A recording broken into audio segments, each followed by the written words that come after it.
सभी भाइयों को नमस्कार।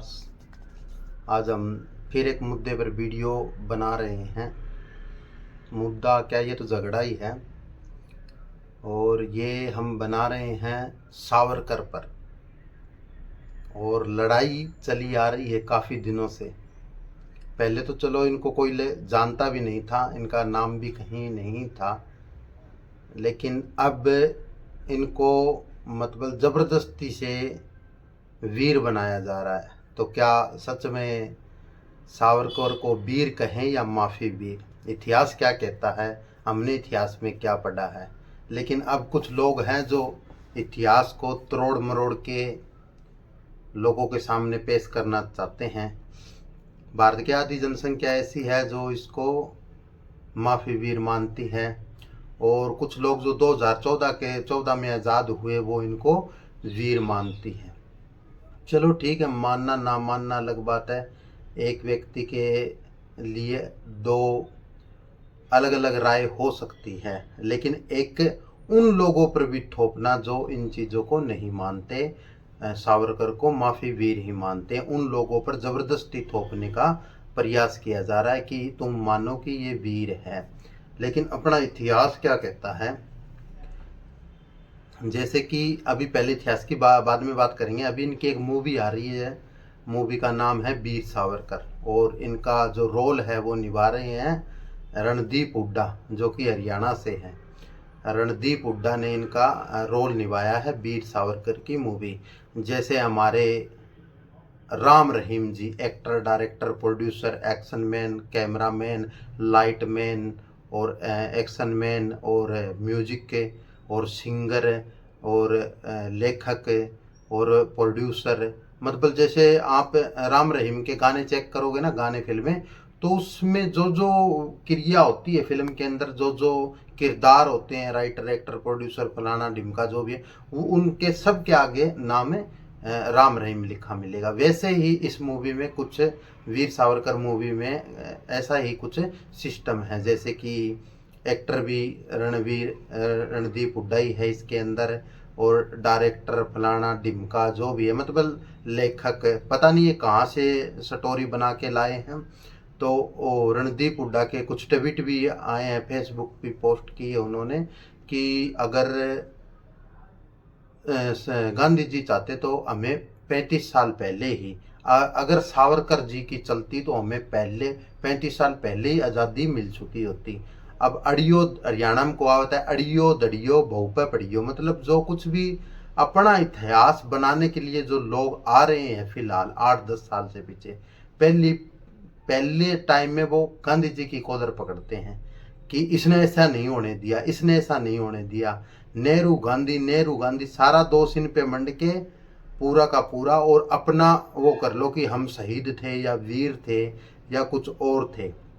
अच्छा, दूसरी तरफ हम कुछ लेख पढ़ते हैं, इतिहास पढ़ते हैं। इतिहास में तो कहीं नहीं, आजकल गूगल पे ओनीपीडिया वगैरह, विकीपीडिया वगैरह, जैसे आप क्रिएट करके कुछ भी डाल दो, उसमें कोई वो नहीं है, मतलब चाहे झूठ डालो चाहे सच डालो। तो मैंने कुछ ऐसा पढ़ा कि लोगों ने लिख रखा है कि हाँ गांधी जी, उधर तो रणदीप हुड्डा कह रहा है कि गांधी जी, सावरकर जी के अगर हाथ में कुछ होता, गांधी जी ने नहीं होने दिया, 35 साल पहले हमारा देश आज़ाद हो जाता। तो ये सब बातें हैं, पता नहीं उसने कहाँ से पढ़ी है। लेकिन दूसरी ओर एक खेमा जो 2014 के बाद आज़ाद हुआ है, दूसरी ओर एक खेमा ये बात कहने में लगा हुआ है कि गांधी जी ने ही कहा था वीर सावरकर को कि आप माफ़ी मांग लो, माफ़ीनामे लिखो, तो मतलब कि अंदर रहने से कुछ नहीं बनेगा, जेल के अंदर सड़ने से कुछ नहीं बनेगा। आप एक बार चाहें जैसे तैसे माफ़ी मांग लो और बाहर आ जाओ, बाहर आके हम कुछ करते हैं। इन्होंने है ना कम से कम 6 बार पत्र लिखे थे इन्होंने, 1911 से 1919 के बीच, 1911 से 1919 के बीच 6 पत्र लिखे थे अंग्रेजों को, जो आज भी मतलब हमारे इंडिया में जो केंद्र सरकार है, जो डिपार्टमेंट है, उनके पास वो पत्र पड़े हुए हैं। तो इन्होंने लिखा ब्रिटिश सरकार को कि मैं आपके प्रति वफादार रहूँगा, आगे से कोई भी हिंसा नहीं करूँगा, किसी भी आंदोलन, प्रदर्शन, झगड़े, फलाना ढिमका जो भी, मैं शामिल नहीं मिलूँगा आपको। इनको काला पानी से दूसरी जेल में लाया गया और उसके बाद में इनको रिहा कर दिया गया। अब लोगों की बात मान लेनी चाहिए कि ठीक है, इन्होंने ये चाल खेली थी कि कैसे भी माफ़ी मांग के, कैसे भी पत्र लिख के हम बाहर आ जाएं, एक बार फिर बाहर आके भी ठीक बात है, अंदर सड़ने से क्या मरने का, लेकिन बाहर आके भी इन्होंने कुछ नहीं किया। ये सच में ही अंग्रेजों के प्रति वफादार रहे। हो सकता है जेल के अंदर सड़ने से अच्छा, ठीक है, माफ़ी मांगनी भी अच्छी बात है, लेकिन कुछ लोगों ने कहा कि इन्होंने एक चाल खेली थी ताकि मतलब माफ़ी मांग के बाहर आके फिर से भारत की आज़ादी की लड़ाई के लिए अग्रसर हो, लेकिन ऐसा इन्होंने कुछ भी नहीं किया।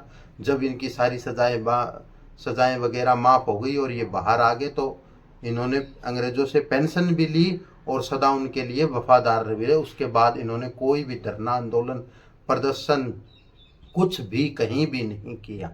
ये चीज़ें देखने योग्य है, समझने योग्य है।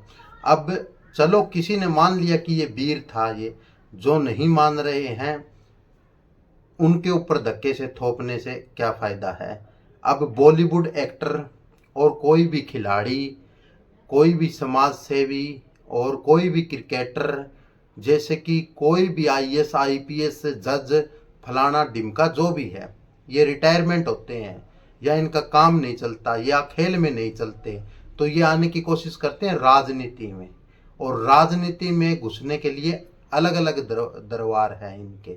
जैसे कि उन पार्टी से संबंधित लोगों को वीर बना दिया या कुछ और कर दिया धक्के से, मतलब जैसे कि कंगना रनावत ने भी अपनी ही, जहाँ मतलब अपने ही परिवार में जो खाती पीती थी, बॉलीवुड उसी का परिवार था, आज वो जो कुछ भी है बॉलीवुड के कारण ही है। उन्होंने बॉलीवुड में उसको काम मिला, उसके खिलाफ भी बगावत करके 2-3 फिल्में बनाई जो फ्लॉप रही उसकी।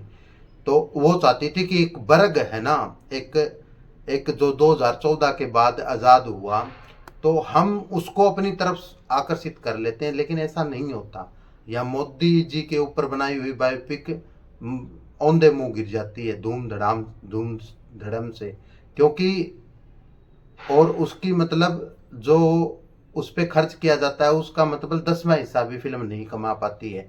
तो अभी यही रणदीप हुड्डा ने किया, पता नहीं इनको बॉलीवुड में काम नहीं मिल रहा है या कुछ और नहीं मिल रहा है, इन्होंने सोचा क्यों ना इस पे बायोपिक बना दें और हज़ारों करोड़ों रुपए कमाए जाएं, पूरे अपने देश के अंदर टैक्स फ्री होगी फलाना ढिमका, पता नहीं इन्होंने इनकी क्या बुद्धि काम की है उसके ऊपर। लेकिन ये है, चलो गाली गलौज करना और ठीक नहीं, लेकिन तथ्य के आधार पर हम इनसे बहस कर सकते हैं, लेकिन ये नहीं करेंगे। ये तो सीधा बोलते ही एक बात कहेंगे कि नेहरू ने ये कर दिया या फिर गांधी ने ये कर दिया, मतलब ये पुराणों पे इल्ज़ाम लगा के अपने वाले को हीरो दिखाना चाहते हैं, जबकि पूरी जनता को पता है इन्होंने 6 बार अंग्रेजों से माफ़ी मांगी थी और पेंशन भी ली थी। और लोगों का यही कहना था कि कुछ लोगों का कि ये बाहर आ जाए, बाहर आने के लिए पैंतरा था। भाई पैंतरा ठीक है, पैंतरा अपनाया, लेकिन बाहर आने के बाद इन्होंने क्यों आंदोलन प्रदर्शन धरना क्यों नहीं किया, क्यों अंग्रेजी हुकूमत के ये मतलब वफादार रहे, इन चीज़ों पर हमें सोचना पड़ेगा।